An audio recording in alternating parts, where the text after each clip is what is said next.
नमस्कार, स्वागत है आपका ईटी नाउ स्वदेश पर। मैं हूं आपके साथ पूजा त्रिपाठी और आप देख रहे हैं एफएनओ जंक्शन, जिसमें कि आगे हम बात करेंगे कि वायदा बाजार में किस तरह की हलचल हो रही है और बेहतरीन ट्रेडिंग रणनीति भी आपके सामने एक एक करके रखेंगे। ऑप्शन और वायदा बाजार में कमाई के मौके कहाँ हैं, इस पर हम आगे चर्चा करेंगे। आज बाजार पर नजर डालें तो लगातार चौथे दिन हम देख रहे हैं कि कमजोरी आज बाजार पे देखने को मिल रही है। करीब 150 अंकों की कमजोरी है निफ्टी में और बैंक निफ्टी में 48,600 के पास कारोबार कर रहा है। 500 अंकों से ज़्यादा की वीकनेस इस वक्त बैंक निफ्टी में दिखाई दे रही है। ध्यान रखिए, आज बैंक निफ्टी की वीकली एक्सपायरी भी है, तो इस लिहाज से भी आज हम देख रहे हैं कि उसका आज असर दिख रहा है बैंक निफ्टी पर और कमजोरी के साथ यहाँ पर कारोबार हो रहा है। तो निफ्टी और बैंक निफ्टी आज गिरावट के साथ कारोबार कर रहे हैं। ब्रॉडर मार्केट में भी हम देख रहे हैं कि वीकनेस बना हुआ है। एडवांस डिक्लाइन रेशियो भी देखेंगे तो ज़्यादातर स्टॉक्स जो हैं आज वो लाल निशान में ही कारोबार कर रहे हैं। मार्केट ब्रेड देखिए, वायदा बाजार में 123 स्टॉक्स ऐसे हैं जो कि लाल निशान में कारोबार कर रहे हैं। मतलब लगभग आधे से ज़्यादा स्टॉक्स ऐसे हैं जहां पर की वीकनेस इस वक्त देखने को मिल रही है। एनएससी और बीएससी का एडवांस डिक्लाइन रेशियो भी हम देख सकते हैं कि नेगेटिव ही है। आज बाजार में सबसे ज़्यादा तेज़ी दिखा रहा है हिंडाल्को का शेयर, क्योंकि यहाँ पर कंपनी के सब्सिडरी के आईपीओ की खबर आई है, जिसके चलते 2% ऊपर है। अदानी एंटरप्राइजेज, अदानी ग्रुप के शेयरों में भी हम तेज़ी देख रहे हैं और फार्मा स्टॉक्स आज बाजार को संभालने का काम कर रहे हैं। सन फार्मा इसमें ऊपर है, करीब 1% से ज़्यादा की तेज़ी आज देखने को मिल रही है। वहीं गिरने वाले शेयरों में आज दबाव है इंश्योरेंस, बैंकिंग और फाइनेंशियल्स में। एसबीआई लाइफ 3% नीचे है, ICICI bank, UltraTech, HDFC life और बजाज फिनसर्व यहाँ पर वीकनेस है। और एक्सिस बैंक और एचडीएफसी बैंक भी बाजार पर दबाव बनाने का काम कर रहे हैं। तो बैंक निफ्टी में दबाव है, ज़्यादा बड़ी बाइंग किसी भी स्पेस में नज़र नहीं आ रही है। मिड कैप और स्मॉल कैप में भी देखेंगे तो यहाँ पर वीकनेस है। तो एक फार्मा को छोड़ते तो लगभग सभी सेक्टरल इंडेक्स हम देख रहे हैं कि लाल निशान में ही कारोबार कर रहे हैं और जिसमें सबसे ज़्यादा वीक हैं आज बैंक निफ्टी। तो ये है इस वक्त का बाजार का सेटअप। चलिए अब आगे बढ़ते हैं और एक्सपर्ट को शामिल करने से पहले आपको एक बार दिखा दें कि कल जब हम आपसे जुड़े थे तो कल के बेहतरीन कॉल्स कौन कौन से हैं। कल के हिट कॉल्स आपके सामने रख लेते हैं। और प्रशांत सावंत हमारे साथ मौजूद थे, जिन्होंने कि बैंक निफ्टी में 49,300 की पुट सुझाई थी और उसमें 130% की तेज़ी इस वक्त देखने को मिल रही है। और इसके अलावा निफ्टी में 23,000 का पुट भी उन्होंने लेने की सलाह दी थी 135 के आसपास। और यहाँ पर देखिए करीब 100% ऊपर अगर आपने लिया हो तो 100% का रिटर्न आपको ये दे रहा होगा। और डॉक्टर रेड्डीज भी 5,920 के पास आपको सुझाया गया था, वहाँ पर भी 1% की का रिटर्न ये रणनीति भी आपको दे रही है। तो ये थे कल के हिट कॉल्स। चलिए अब आगे बढ़ते हैं और अब एक्सपर्ट को शामिल करेंगे। हमारे साथ एचडीएफसी सिक्योरिटी से विनय रजानी मौजूद हैं। Vinay ji, thank you so much ET Now Swadesh को समय देने के लिए। तो बाजार में इस वक्त क्या व्यू बन रहा है आपका? लगातार चौथे दिन हम गिरावट देख रहे हैं, हालांकि एक रेंज में भी कारोबार हो रहा था, लेकिन आज जो गिरावट है 22,800 का भी लेवल अब मार्केट तोड़ चुका है और बैंक निफ्टी अब 550 अंक नीचे आ चुका है। दिन के निश्चित स्तर पर मार्केट इस वक्त कारोबार कर रहा है। तो ये मार्केट की जो चाल है इसे आप कैसे देख रहे हैं? और एक्सपायरी आते आते क्या ये करेक्शन और गहरा सकता है? इसमें एंट्री लेनी चाहिए या फिर अभी थोड़ा संभल के ट्रेड करें? जी, तो 3 दिन पहले हमने एक मार्केट में निफ्टी में खास करके रेजिस्टेंस देखा था 23,100 23,100 एक अपवर्ड स्लोपिंग ट्रेंड लाइन है डेली चार्ट्स पे, वहां पे एक रेजिस्टेंस आ रहा था और उसको रिस्पेक्ट दिया है और वहां से हमने देखा है लगातार तीसरा दिन आज है कि जो प्रॉफिट बुकिंग कंटिन्यू कर रहा है। हालांकि प्राइमरी ट्रेंड अभी भी निफ्टी का पॉजिटिव है, अभी भी निफ्टी 20, 50 और 100 मूविंग एवरेज से ऊपर ट्रेड कर रहा है, तो बायस थोड़ा पॉजिटिव है। लेकिन जैसे आपने बताया कि जो प्रीवियस रेजिस्टेंस था 22,800 के करीबन, उसको कहीं ना कहीं आज के सेशन में रिस्पेक्ट नहीं दे रहा है, उसके नीचे सस्टेन कर रहा है, तो एक वीक साइन मान सकते हैं। हालांकि ये भी है कि बाजार थोड़ा एक नर्वस हो रहा है क्योंकि इलेक्शन रिजल्ट्स के आउटकम आएंगे और एग्जिट पोल्स के आउटकम भी आएंगे और कल निफ्टी की एक्सपायरी, आज बैंक निफ्टी की एक्सपायरी है। तो मुझे पर्सनली ऐसा लग रहा है कि जब तक ये निफ्टी की एक्सपायरी कल के सेशन तक मार्केट थोड़ा नर्वसनेस दिखा सकता है और बाद में वापस से रिकवरी आएगी क्योंकि प्राइमरी ट्रेंड मार्केट का पॉजिटिव है। तो अभी सपोर्ट या रेजिस्टेंस इतने काम नहीं कर सकते। ऐसा भी हो सकता है कि सपोर्ट जो हम सोच रहे हैं वो सपोर्ट तोड़ने के बाद बाजार खींच ले। तो अभी थोड़ा ट्रेंड में क्लैरिटी नहीं है। कोई मोमेंटम अभी क्लियरली मिसिंग है मार्केट में। तो इंडेक्स में अगर जहाँ तक बात है वहाँ पे कोई ट्रेड मैं सजेस्ट नहीं करूँगा लॉन्ग या शॉर्ट। एक वेट एंड वॉच की अप्रोच रखिए क्योंकि मोमेंटम रिसेंटली अभी मिसिंग है। तो स्टॉक स्पेसिफिक और सेक्टर स्पेसिफिक कंजर्वेटिवली आप कम क्वांटिटी में खेल सकते हैं ट्रेडिंग में।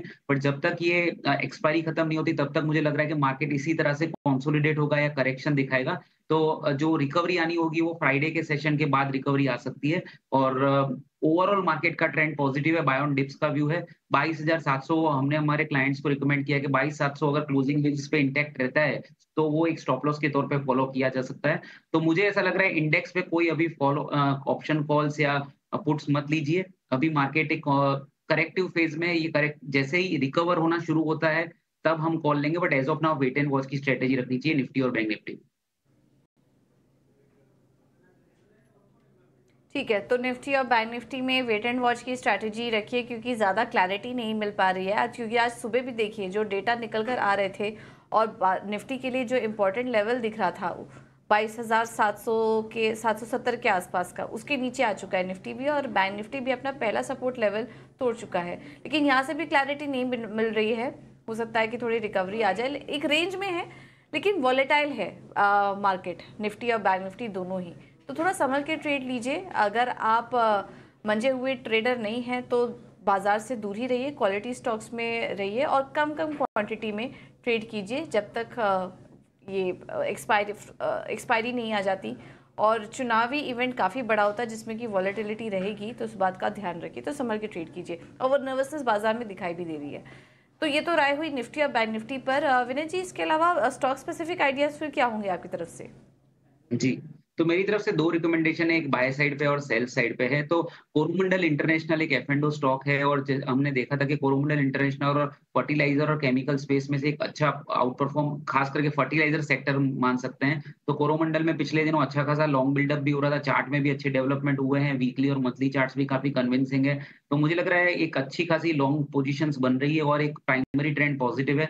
तो कोरोमंडल इंटरनेशनल का मे फ्यूचर हम लॉन्ग कर सकते हैं 1285 के करीबन। स्टॉप लॉस आपका ट्रेडिंग में 1 से 2 दिन के लिए मे फ्यूचर में रिकमेंड कर रहा हूँ, तो कल ही एक्सपायरी है, तो 1 टू 2 ट्रेडिंग सेशन का नज़रिया रखिए। 1265 पे मे फ्यूचर में स्टॉप लॉस रखिए और अपसाइड में 1330 का टारगेट आप रख सकते हैं। सेकंड जो स्टॉक है मैं सेल साइड पे रिकमेंड करूँगा, एक केमिकल स्टॉक है जो ओवरऑल उसका प्राइमरी ट्रेंड वीक साइड पे है, बेयरिश साइड पे है और थोड़ा एक पुल बैक आने के बाद वापस से डाउन साइड जो उसकी मूवमेंट है वो रिज़्यूम कर रहा है, वो है एसआरएफ। तो एसआरएफ का ट्रेंड वीक लग रहा है, लॉन्ग टर्म और मीडियम टर्म मूविंग एवरेज से नीचे ट्रेड कर रहा है, तो एसआरएफ का मे फ्यूचर आप शॉर्ट करके चल सकते हैं। करीबन 2272 2273 के करीबन आप मे फ्यूचर शॉर्ट करें।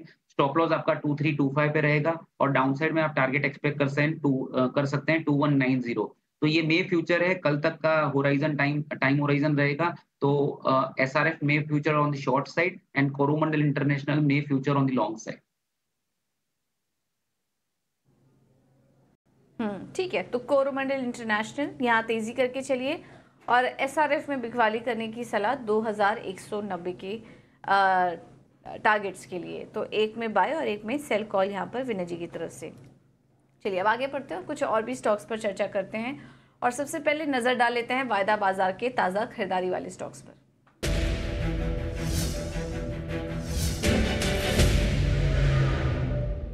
और वो स्टॉक्स जहाँ पर कि लॉन्ग बिल्डअप नज़र आ रहा है उसमें आज तेज़ी वाले स्टॉक्स तो वैसे कम ही हैं, लेकिन कुछ स्टॉक्स जो कि आज सुबह से ही मजबूती के साथ कारोबार कर रहे हैं, उनमें हिंडाल्को देखिए करीब 2.5% ऊपर और अच्छी बाइंग यहाँ पर आ रही है। करीब 3% ऊपर अब हिंडाल्को आ चुका है 700 के आसपास। इफ्का लैब्स भी सुबह से ही ऊपर है और 2% की तेज़ी यहाँ पर भी देखने को मिल रही है। HCL में भी करीब 1 से 1.25% की तेज़ी है। तो ये कुछ स्टॉक्स हैं एफएनओ में तेज़ी वाले साइड अगर हम देखें तो। विनय जी, कोई ट्रेड आपको नज़र आ रहा है ये 3 स्टॉक्स जो हमने आइडेंटिफाई किए? देखिए, इन 3 स्टॉक में से जो सबसे ज़्यादा स्ट्रॉन्ग मुझे लग रहा है वो है हिंडाल्को और सेकंड नंबर पे रहेगा इप्का लैबोरेटरी। हालाँकि एचएएल भी काफ़ी स्ट्रॉन्ग है लेकिन कोई फ्रेश ब्रेकआउट नहीं है। HAL is into continuation of an uptrend, तो कोई रिस्क रिवॉर्ड रेशियो इतना फेवरेबल नहीं है। अच्छी खासी रैली दिखा चुका है। हालाँकि मैं बेयरिश व्यू नहीं दे रहा हूँ। ये और भी बढ़ सकता है। जो ऑलरेडी एक्जिस्टिंग होल्ड कर रहे हैं लॉन्ग पोजीशन, उसको होल्ड कर सकते हैं स्टॉप लॉस के साथ। लेकिन नया ट्रेड कर लेने के लिए मुझे लग रहा है कि मेटल सेक्टर में से हिंडाल्को एक चुनना चाहिए क्योंकि मार्केट में अभी काफ़ी चॉपीनेस बढ़ गई है और ब्रेकआउट्स और ब्रेकडाउन्स अभी फॉलो में कन्वर्ट नहीं हो पा रहे हैं। इसी के चलते मुझे लग रहा है कि इन तीनों में से एक स्टॉक चुनना हो, तो मैं हिंडाल्को के साथ जाऊँगा। हिंडाल्को एक काफ़ी स्ट्रॉन्ग मेटल स्टॉक है और जिस तरह से आपने बताया कि खबरें भी पॉज़िटिव आ रही है और aluminium as a commodity international markets में भी अच्छे ब्रेकआउट्स देखे हैं हमने, तो उसके चलते हिंडाल्को के लिए ओवरऑल माहौल अच्छा है। तो 698 पे उसका कैश का भाव चल रहा है स्पॉट मार्केट में, तो वहाँ पे हम लॉन्ग पोज़ीशन बना सकते हैं। स्टॉप लॉस आपका आज के लो के करीबन होते हैं 682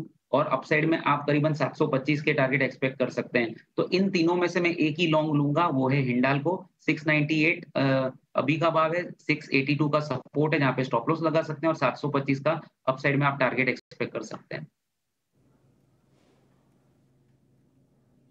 ठीक है, तो हिंडाल्को के चार्ट स्ट्रक्चर काफ़ी अच्छे नज़र आ रहे हैं। वैसे तो स्टॉक आज कमज़ोर बाजार में ऊपर है खबरों के चलते भी, लेकिन अभी कुछ मिनटों बाद पहले अच्छी बाइंग यहाँ पर आई है और करीब 2.5% ऊपर आ चुका है। 725 के टारगेट्स के लिए आप यहाँ पर अब नज़र रख सकते हैं, अगले टारगेट्स जो दिखाई दे रहे हैं। और इक्का लैब्स तो आज काफ़ी सारे एक्सपर्ट सुझा रहे हैं, तो हिंडाल्को के बाद अगर कहीं और नज़र रखनी है आपको तो इक्का लैब्स।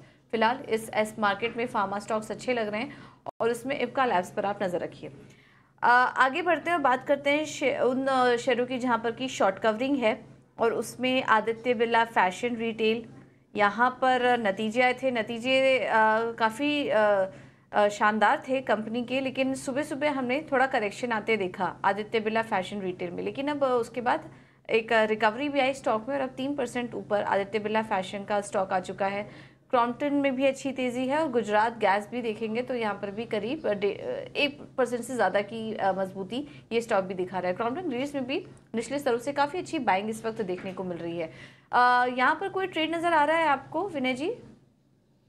तो इन 3 स्टॉक्स में से अगर हम प्राइमरी ट्रेंड देखें जिसका पोजिशनल ट्रेंड पॉजिटिव है, उनमें से एक स्टॉक है क्रॉम्पटन कंज्यूमर और दूसरा है एबीएफआरएल। दोनों स्टॉक में ओवरऑल ट्रेंड अच्छा है। हालाँकि क्रॉम्पटन पे मुझे ज़्यादा कॉन्फिडेंस है क्योंकि जिस तरह से कंज्यूमर ड्यूरेबल सेक्टर जिस तरह से मूव कर रहा है, उस तरह से जैसे आप हेवेल्स में देखोगे या हिताची जॉनसन हिताची कंट्रोल और क्रॉम्पटन, ये तीनों स्टॉक्स में ओवरऑल काफ़ी अच्छा मोमेंटम बना हुआ था पिछले दिनों। तो ये एक प्राइमरी ट्रेंड अच्छा है, सेक्टर का सपोर्ट रहेगा, इसलिए मैं फर्स्ट प्रेफरेंस क्रॉम्पटन कंज्यूमर को दूँगा। जहाँ पे थोड़ा कंसोलिडेशन होने के बाद यहाँ पे लॉन्ग पोजीशन बनते हुए देख रहे हैं, आज का वॉल्यूम भी काफ़ी अच्छा है। तो क्रॉम्पटन कंज्यूमर मेरी पहली पसंदगी है, 394 के करीबन लेवल चल रहा है।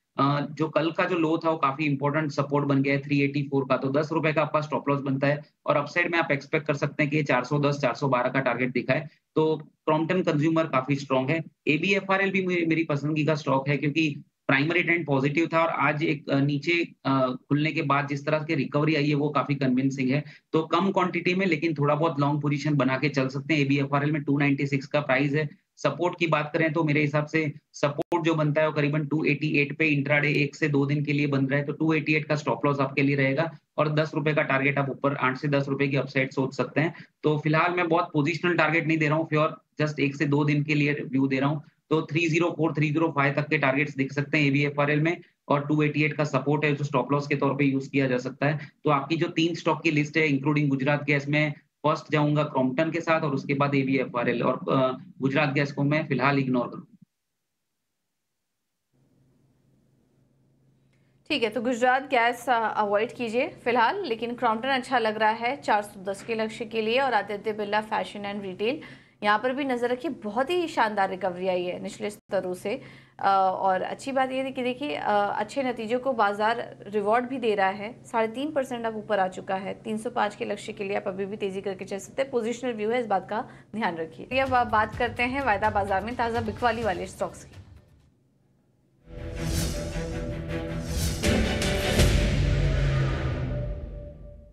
और ताज़ा बिकवाली वाले स्टॉक्स में पहले तो आईसीआईसीआई बैंक, यहाँ पर वीकनेस है आज। इन्फो एज भी नीचे है और बीपीसीएल में भी आज हम वीकनेस देख रहे हैं, करीब 1% की कमजोरी यहाँ पर है। फिर बैंकिंग स्टॉक्स पर सलाह दीजिए आप। लगभग पिछले हफ्ते ही जहाँ से हम चले थे अब वहीं पहुँच गए हैं। एक शानदार तेज़ी आई थी, रिकॉर्ड लेवल्स की तरफ धीरे धीरे करके जा रहे थे, लेकिन आज वापस से करेक्शन आया और आज ही के एक ही दिन में 500 अंक वापस से तोड़ दिया बैंक निफ्टी ने। ये जो करेक्शन आ रहा है इसे आप कैसे देख रहे हैं और क्या यहाँ से जो गिरावट है और गहरा सकती है? कुछ शॉर्ट के मौके देख रहे हैं आप बैंक निफ्टी में स्टॉक्स पर कहीं पे? जी, 2 दिन पहले हमको लग रहा था कि बैंक निफ्टी टेक्निकली अच्छा हो गया और वापस से नीचे आ गया है। तो ये एक चॉपीनेस है मार्केट में, जो फॉल्स ब्रेकआउट दे रही है, फॉल्स ब्रेकडाउन्स भी दे रही है। कभी-कभी ऐसा होता है कि टेक्निकली जो मोमेंटम चाहिए होता है, वो नहीं मिल पा रहा है और वैसा ही अभी उसी टाइम से हम गुज़र रहे हैं। तो जहाँ पे ब्रेकआउट्स और ब्रेकडाउन्स अभी काम नहीं कर रहे हैं, काफ़ी बड़ी इवेंट के पहले हम ट्रेड ले रहे हैं, तो मुझे लग रहा है ये चॉपीनेस कंटिन्यू हो सकती है। ऐसा भी हो सकता है कि आज के सेशन में बैंक निफ्टी वीक रहो और कल के सेशन से वापस से आपको एक्सपायरी खत्म होने के बाद वापस से एक फ्रेश बाइंग दिखाई दे। तो जिस तरह से हम देख रहे हैं आईसीआईसीआई बैंक आज परफॉर्म नहीं कर पा रहा है और प्राइवेट सेक्टर बैंक्स आज पार्टिसिपेट नहीं कर रहा है। रोज़ाना हम देख रहे हैं कि सेक्टर रोटेशन हो रहा है। तो कॉन्फिडेंस कोई भी आइदर साइड नहीं है। भले ही आज वीकनेस दिखा रहा है पर कल को नया दिन हो सकता है, वापस से तेज़ी हो सकती है। तो फिलहाल बैंक निफ्टी में ज़्यादा लंबा व्यू नहीं ले रहे हैं बट प्राइमरी ट्रेंड निफ्टी और बैंक निफ्टी दोनों का पॉजिटिव है, ये हमको ध्यान रखना है। और बैंक निफ्टी के लेवल्स की बात करें तो मुझे लग रहा है करीबन-करीबन 48,300 के आसपास एक पोजिशनल सपोर्ट है। तो वहाँ तक बैंक निफ्टी में भी आ भी जाए, 200-300 पॉइंट की फर्दर गिरावट आ सकती है। लेकिन जहाँ तक ओवरऑल ट्रेंड की बात है तो 48,300 के आसपास आप लॉन्ग पोज़ीशंस बना सकते हैं क्योंकि वहाँ पे एक स्ट्रॉन्ग सपोर्ट है।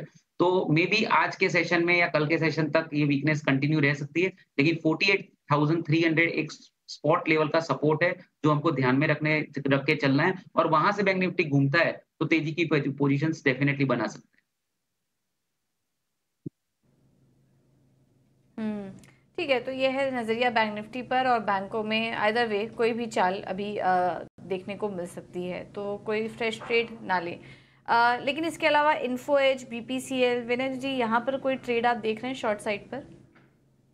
देखिए आईसीआईसीआई बैंक डेफिनिटली वीक हुआ है। 1100 के लेवल पे हमने आगे 3-4 वीक पहले इसमें ब्रेकआउट आते हुए देखा था 1100 के ऊपर। अभी वापस से 1100 के लेवल पे आ गया है। तो कहीं नहीं गया स्टॉक। अगर हम बात करें 7 मार्च के बाद देखें तो वो स्टॉक वहाँ पे उसी लेवल पे ट्रेड कर रहा है। तो चॉपीनेस काफ़ी है। तो आईसीआईसीआई बैंक हालाँकि अभी आज के सेशन में डेफिनिटली वीक हुआ है, लेकिन ट्रेड लेना नहीं चाहूँगा क्योंकि जो पहले रेजिस्टेंस था वो अभी सपोर्ट के तौर पे भी काम कर सकता है। तो 1100 का लेवल काफ़ी अहम है, इसीलिए सपोर्ट के आसपास जो स्टॉक ट्रेड कर रहा है उसको इग्नोर करेंगे शॉर्ट जाने के लिए। और बीपीसीएल का भी प्राइमरी ट्रेंड पॉजिटिव है, हालाँकि इतनी फर्दर अगर मोमेंटम आता है सेलिंग साइड पे तो बीपीसीएल शॉर्ट बनेगा, तो उसको भी मैं इग्नोर करूँगा। बट अगर आप इन्फो एज की बात करें तो मुझे थोड़ी वीकनेस आती हुई दिख रही है। इन्फो एज में नौकरी जिसका कोड है एनएसई में 2% की गिरावट है और पिछले 3-4 सेशन में इसमें गिरावट है। तो 5970 अभी एक लेवल है। यहाँ पे मुझे डेफिनिटली वीकनेस लग रही है। यहाँ पे ये स्टॉक को आप एक्सपेक्ट कर सकते हैं कि नीचे की ओर करीबन 5800 के लेवल्स तक ये जा सके। और अगर आप शॉर्ट पोजीशन ले रहे हो तो आपका जो स्टॉप लॉस रहेगा वो करीबन 6150 के आसपास रहेगा। तो नौकरी इन्फो एज को आप शॉर्ट करके चल सकते हैं एट 5970। स्टॉप लॉस आपका 6150 पे होना चाहिए और आप नीचे में अच्छा खासा करेक्शन देख सकते हैं 5800 के करीबन। तो 3 से 4% की गिरावट पॉसिबल है और 1.5 से 2% का स्टॉप लॉस आप शॉर्ट पोजीशन में रख सकते हैं। ठीक है, तो इन्फो एज में आप शॉर्ट करके चल सकते हैं। 6150 का होगा स्टॉप लॉस और टारगेट देख रहे हैं 5800 का। चलिए अब उन स्टॉक्स की बात करें जहाँ पर कि लॉन्ग अनवाइंडिंग है और उसमें आईआरसीटीसी नतीजे भी कमज़ोर आए थे और उसका रिएक्शन भी दिया। 4% नीचे स्टॉक इस वक्त कारोबार कर रहा है। आईसीआईसीआई प्रूडेंशियल में भी आज कमज़ोरी है और बजाज फिनसर्व भी करीब 1.5% नीचे है। इन शेयरों में कोई ट्रेड देख रहे हैं आप विनय? जी, तो जिस तरह से मैं देख पा रहा हूँ आईसीआईसीआई प्रूडेंशियल में अच्छा ब्रेकडाउन है और यहाँ पे एक मोमेंटम सेलिंग बन सकता है। तो डेफिनिटली कंसोलिडेशन में से ब्रेकडाउन आया तो आईसीआईसीआई प्रूडेंशियल 558.50 पे आप शॉर्ट कर सकते हैं। डाउन साइड में आप एक्सपेक्ट कर सकते हैं 3 से 4% की डाउन साइड हो सकती है। तो करीबन 540 के करीबन का टारगेट बन सकता है। और जहाँ तक स्टॉप लॉस की बात आती है मुझे लग रहा है आईसीआईसीआई प्रूडेंशियल में स्टॉप लॉस आपका बैठेगा 571 पे, जो यहाँ से 13 रुपए दूर है। तो 571 का स्टॉप लॉस और करीबन आप एक्सपेक्ट कर सकते हैं 540 तक का भी टारगेट दिखा सकता है। तो आईसीआईसीआई प्रूडेंशियल यहाँ पे वीक डेफिनिटली है। दूसरा जो स्टॉक आपने बताया वो है आईआरसीटीसी। सो आईआरसीटीसी में हम 4-5 सेशन में अच्छी वीकनेस दिखी है। आज के दिन में हमने मे बी रिजल्ट की वजह से थोड़ी वीकनेस दिखी हो, लेकिन अभी का जो लेवल है, आज का जो लो है वो 50 डेज एक्सपोनेंशियल मूविंग एवरेज के सपोर्ट पे है। तो 5-6 दिन की गिरावट के बाद अगर कोई स्टॉक 50 डेज ईएमए के सपोर्ट पे आता है तो उसको इग्नोर करना बेटर रहेगा क्योंकि अच्छा खासा सेलिंग और करेक्शन आ चुका है और प्राइमरी ट्रेंड इस स्टॉक का पॉजिटिव था। तो आईआरसीटीसी को भी मैं इग्नोर करना चाहूँगा और बजाज फिनसर्व में भी हालाँकि अभी इसमें वेट करना चाहिए, थोड़ा फर्दर एक मोमेंटम बनता है, तो बजाज फिनसर्व को सिलेक्ट करेंगे। लेकिन इन तीनों स्टॉक में से मुझे आईसीआईसीआई प्रूडेंशियल इस लेवल पे नेक्स्ट 3 से 4% की डाउनसाइड के लिए शॉर्ट करने लायक लग रहा है। तो इन 3 में से मैं शॉर्ट साइड पे एक स्टॉक सिलेक्ट करूँगा, वो है आईसीआईसीआई प्रूडेंशियल।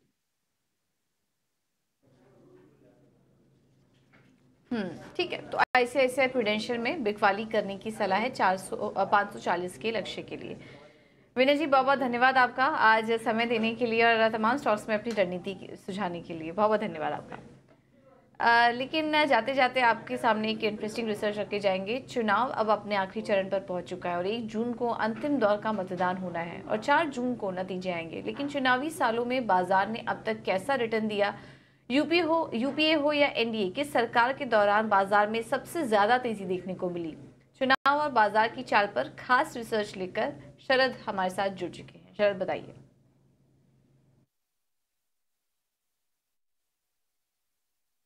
जी बिल्कुल, मार्केट्स और इलेक्शंस इन दोनों पे हमने पूरी रिसर्च की है और ऑफ कोर्स 1980 से डेटा हमने लिया है और चुनावी साल में जो है बाज़ार का कैसा चाल रहा है उस पे हम फोकस करेंगे। और याद रखिए 10 बार में से 8 बार जो है पॉजिटिव रिटर्न जो इलेक्शन ईयर है वहाँ पे हमें देखने मिली है। 1991 में अधिकतम 82% का जो है गेन्स आया था। याद रखिए उस समय बड़े रिफॉर्म्स भारत में अनाउंस किए गए थे। और इसके अलावा चुनाव के साल में जो औसत रिटर्न आती है वो देखें तो लगभग 20% से ज़्यादा का देखने मिलता है।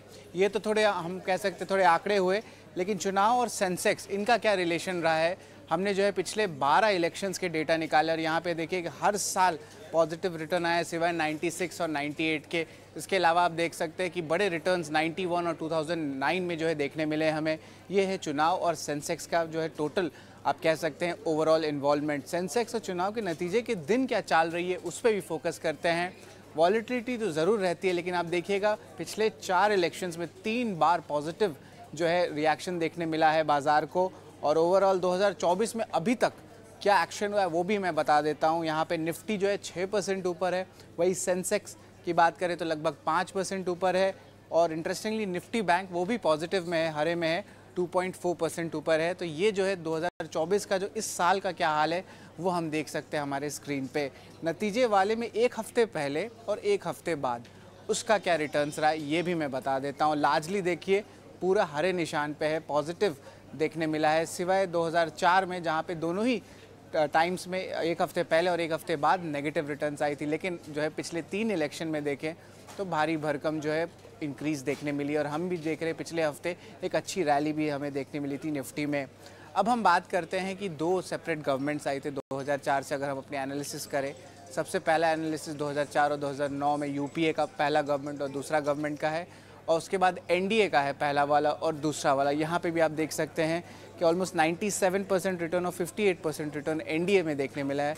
और जो यूपीए की जो पुरानी गवर्नमेंट्स थी उनके हिसाब से भी 74% और 162% का ग्रोथ देखने मिला है। वो ओवरऑल कहेंगे चुनाव के समय जो है बाज़ार जो है लार्जली पॉजिटिव बायस के साथ ट्रेड करता है और 3 या 4 महीने बाद 6 महीने बाद एक्सपर्ट्स कहते हैं कि वो जो इम्पैक्ट है इलेक्शंस का वो भी वेयर ऑफ हो जाता है। और यहाँ पे जो है एक इम्पॉर्टेंट डेवलपमेंट देखने मिलती है इलेक्शंस और मार्केट्स की।